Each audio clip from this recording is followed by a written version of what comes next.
안녕하세요. 2월 15일 화요일의 블록체인 투데이입니다. 올 들어 계속되는 암호화폐 시장 침체에도 불구하고 기관 투자자들은 여전히 시장을 낙관적으로 보고 있는 것으로 나타났습니다. 암호화폐 투자 시장에서는 여전히 비트코인이 가장 큰 역할을 하고 있는 모습입니다. 그럼 오늘 블록체인 업계 주요 소식입니다. 코스닥 상장사 한국테크놀로지가 부동산 NFT 사업의 백서 작성이 마무리 단계에 들어서면서 관련 사업에 속도가 붙고 있다고 밝혔습니다. 발행 예정인 하우스코인의 백서에는 코인의 원리, 사업 배경, 그리고 토큰 이코노미, 수익 구조 등의 내용이 담겨 있는 것으로 알려졌습니다. 또한 혁신적인 기술력과 치밀한 생태계 구축으로 국내 부동산 시장에서의 이 패러다임의 변화를 이끌겠다는 계획인데요. 현재는 NFT와 접목이 가능한 대상을 선별하고 상품화하기 위해서 그런 단계에 접어든 상태라고 밝혔습니다.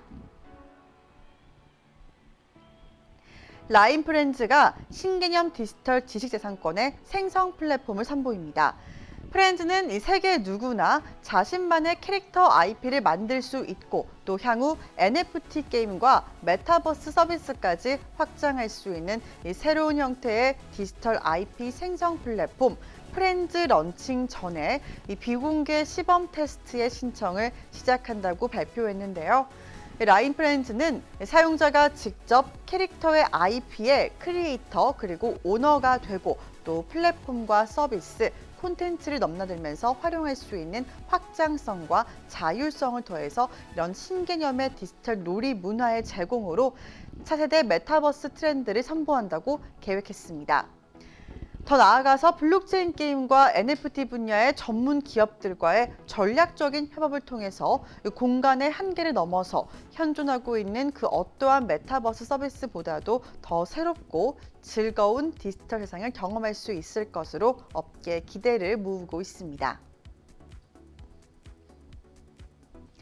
성균관대학교가 학위 수여식에서 NFT로 제작한 상장을 수여한다고 밝혔습니다. 국내 대학이 NFT를 활용해서 상장과 같은 이 공식 문서를 수여하는 것은 이번이 처음인데요. 성균관대는 이 상장과 수상작을 고유한 가치와 의미를 부여하는 NFT의 형태로 제작해서 대학 생활의 성공 스토리 공모전 수상자들에게 수여한다고 밝혔습니다.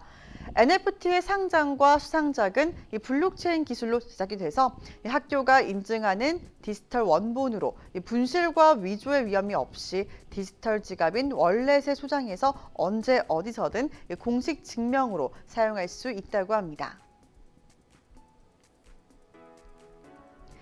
부동산 감정평가서가 블록체인 기반으로 종이 없이 발행된다고 합니다.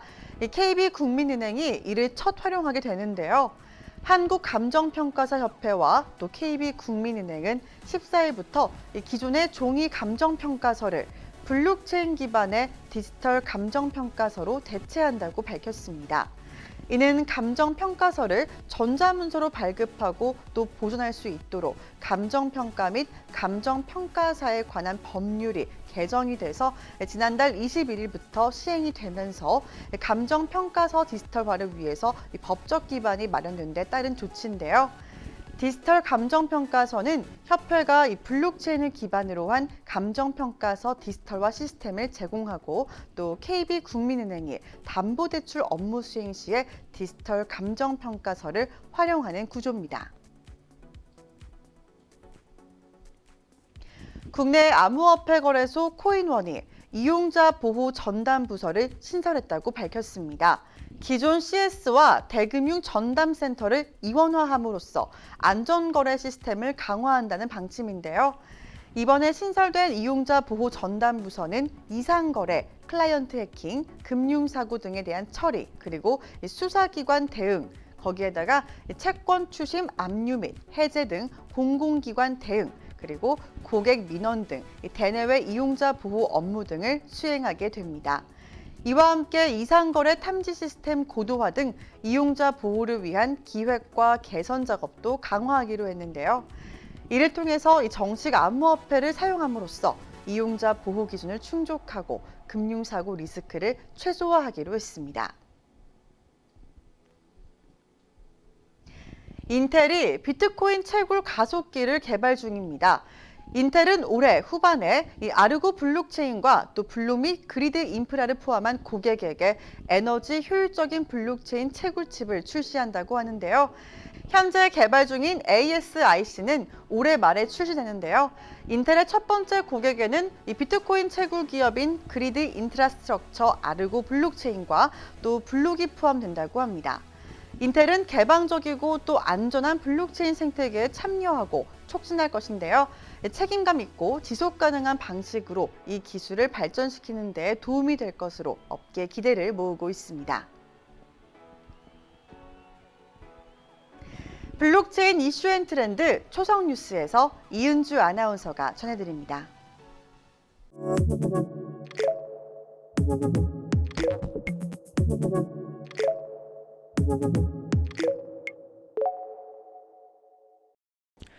블록체인 업계 화제의 뉴스를 초성으로 알아보는 초성 뉴스 시간입니다. 큰 변동 흐름이 포착되지 않고 있는 가상자산 시장에 여전히 뜨거운 인기를 자랑하고 있는 프로젝트들이 있죠. 바로 NFT 관련 프로젝트들입니다. 최근에 NFT와 관련해서 어떤 소식들이 전해졌는지 함께 살펴보도록 하겠습니다. 첫 번째 주인공, 쌍시오 티읕 리을 시옷입니다. 미디어 및 엔터테인먼트 분야 블록체인 기업이죠. 바로 세타랩스인데요. 세타랩스가 삼성전자의 신규 플래그십 모델인 갤럭시 S22와 또 태블릿 S8 출시를 기념하는 NFT를 제공한다고 합니다.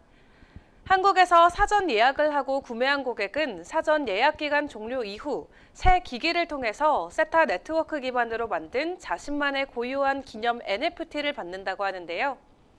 해당 NFT를 받기 원하는 고객은 삼성 멤버스 앱을 통해서 사전 예약 고객 인증을 하고 또 세타 네트워크의 NFT 마켓플레이스인 세타드롭으로 이동해서 회원 가입을 하면 무료로 NFT를 받을 수 있다고 합니다. 삼성과 같은 한국 대기업들도 너도나도 할 것 없이 NFT를 적극 활용하는 모습, 이제는 쉽게 찾아볼 수 있는 것 같네요. 다음 프로젝트 초성으로 확인해 볼까요? 시옷 티읕입니다. 작년 3월에 트위터 CEO 잭 도시의 첫 트윗에 NFT가 거래됐던 NFT 마켓플레이스죠. 바로 센트입니다. 최근에 센트가 NFT 거래를 중단했다고 합니다. 정확히는 지난 2월 6일부터 NFT 매매를 중단했는데요. 센트의 이용자는 약 15만 명가량으로 규모가 큰 플랫폼은 아니지만 지난 잭도시의 NFT가 35억 원에 낙찰되면서 유명세를 얻었습니다. 그런데 갑자기 왜 거래 중단을 선언한 걸까요? 센트의 CEO인 카메론 헤자즈는 법적으로 일어나서는 안 되는 많은 일들이 일어나고 있다고 하면서 이 NFT 매매 중단 이유를 밝혔습니다. 마음대로 NFT의 사본을 만들고 또 자신의 콘텐츠가 아님에도 NFT를 발행하고 증권과 유사한 성격의 NFT를 만드는 그런 행위를 말이죠. 시장이 커질수록 다양한 문제점들도 불거지고 있는 현재 창작자들의 권리가 잘 보호될 수 있도록 시장은 해결책을 찾아야 할 것 같습니다. 마지막 키워드입니다. 이응 티읕 디귿 비읍 이응입니다. 글로벌급 국제미술 박람회죠. 바로 아트 두바이인데요. 아트 두바이가 블록체인 기반 예술을 다루는 디지털 섹션을 신설했다는 소식이 전해졌습니다. 아트 두바이는 단순히 NFT 장사를 하는 것이 아니라 이 블록체인 예술가 양성을 지원하겠다는 뜻을 밝혔는데요. 크립토 아트 얘기만 나와도 여러 가지 이유를 들면서 손사래를 치는 원로 예술가들이 여전히 많은 현실에서 아트 두바이의 이러한 행보는 다소 이색적이라는 업계 평가입니다. 뿐만 아니라 업계 일각에서는 중동 시장에서라면 전통적인 아트워크 NFT가 통할 수도 있을 것 같다는 기대감도 나오고 있다고 하네요. 지금까지 초성 뉴스 이은주였습니다. 암호화폐 시가총액 2위 이더리움이 1위인 비트코인보다도 더 큰 시장으로 확대될 수 있다는 분석이 나왔습니다. 이더리움은 디앱과 관련한 거대한 시장을 형성하고 있어서 이 비트코인보다도 잠재성이 더 크다는 분석인데요. 관련된 암호화폐 시황 소식은 블록체인 투데이 플러스 통해서 확인해 보겠습니다. 그럼 정오에 만나요. 안녕.